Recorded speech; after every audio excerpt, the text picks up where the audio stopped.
Hello bachcho, let's see this question. This question says if X number of resonating structures of P involving monoanion and Y molecular weight of gas Q, then find out the value of X plus Y. Key concept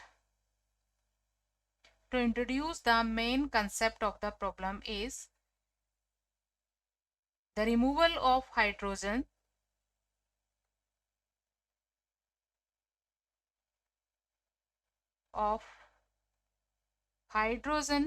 atom from any compound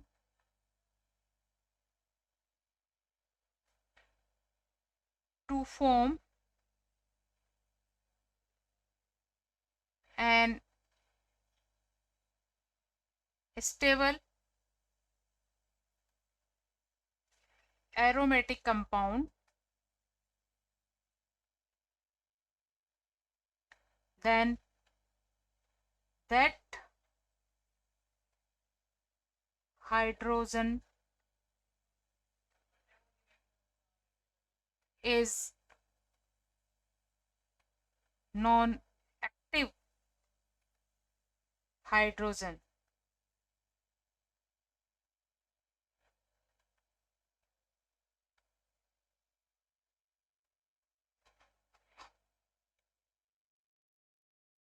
In given above reaction, एक cyclic compound है जिसमें दो double bond है conjugation में.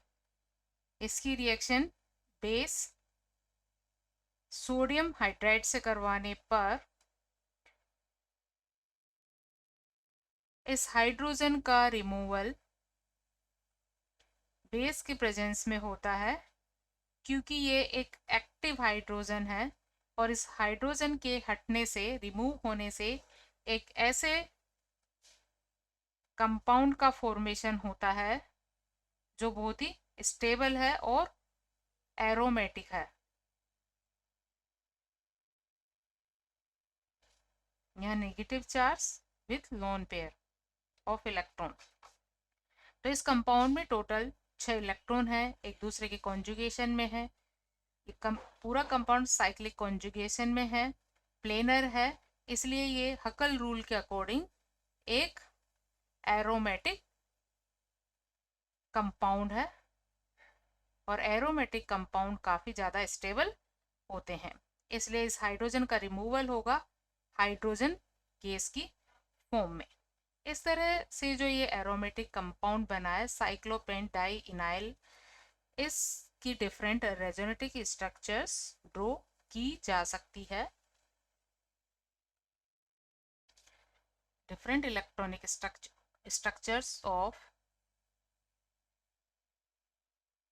cyclopentadiene anion. यहाँ negative charge with lone pair of electron, double bond and double bond. अब in double bond में delocalisation होगा. लोन पेयर इलेक्ट्रॉन से हमेशा डीलोकलाइजेशन शुरू होगा. ये शिफ्ट होंगे यहाँ इन सीसी बॉन्ड के अलोंग, इसलिए पाई इलेक्ट्रॉन यहाँ शिफ्ट हो जाएंगे इस कार्बन पर.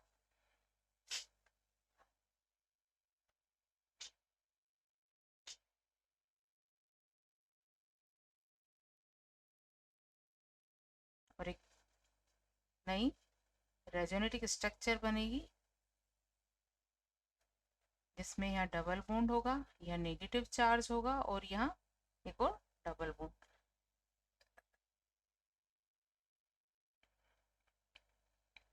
ये इलेक्ट्रॉन फर्दर नेक्स्ट सीसी के बिटवीन शिफ्ट होंगे और ये पाई इलेक्ट्रॉन इस कार्बन एटम पर शिफ्ट हो जाएंगे.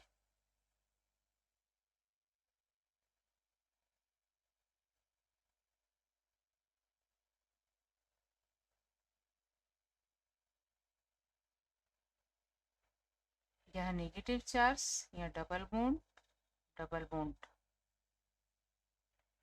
नेक्स्ट स्टेप में इसका फर्दर डिलोकलाइजेशन पॉसिबल है. ये इलेक्ट्रॉन यहाँ शिफ्ट होंगे और ये पाई इलेक्ट्रॉन इस कार्बन पर शिफ्ट हो जाएंगे।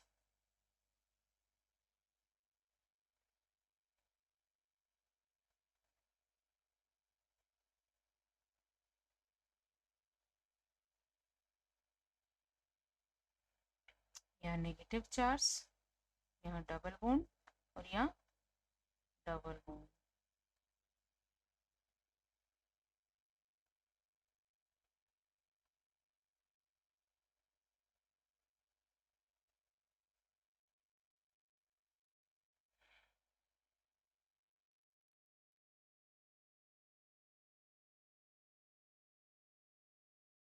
इनका एक बार और डिस्प्लेसमेंट हो सकता है। ये नेगेटिव चार्ज यहाँ शिफ्ट होगा और ये पाई इलेक्ट्रॉन यहाँ शिफ्ट होंगे।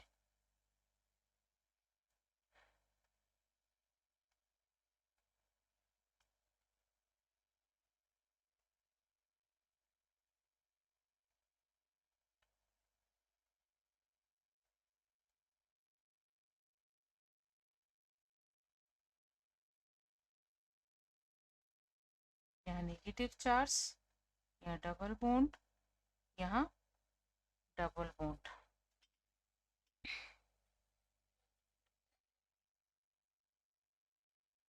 और अगर हम इनको एक बार और शिफ्ट करें तो हमें फिर से वही रेजोनेटिक स्ट्रक्चर मिलेगी जो फर्स्ट कंपाउंड की है।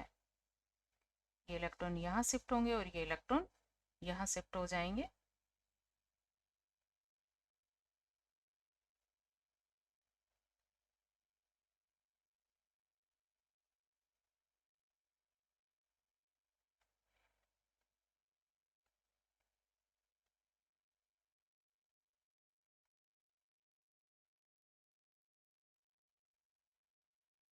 यहाँ डबल बॉन्ड, यहाँ डबल बॉन्ड और यहाँ नेगेटिव चार्ज।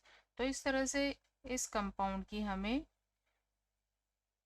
5 रेजोनेटिक स्ट्रक्चर मिली है जिनमें सभी कार्बन एटम पर नेगेटिव चार्ज 1 by 1 डिलोकलाइज हुआ है।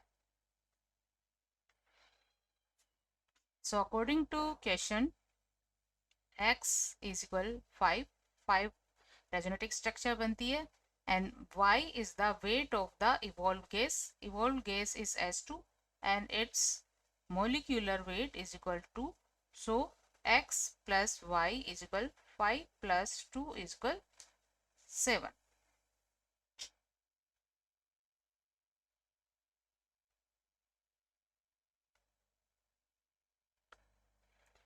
So using key concept, which is the removal of hydrogen atom from any compound to form an stable aromatic compound, then that hydrogen is non-active hydrogen. The right answer of this question is 4, 7. Hope you understood it well. Best of luck.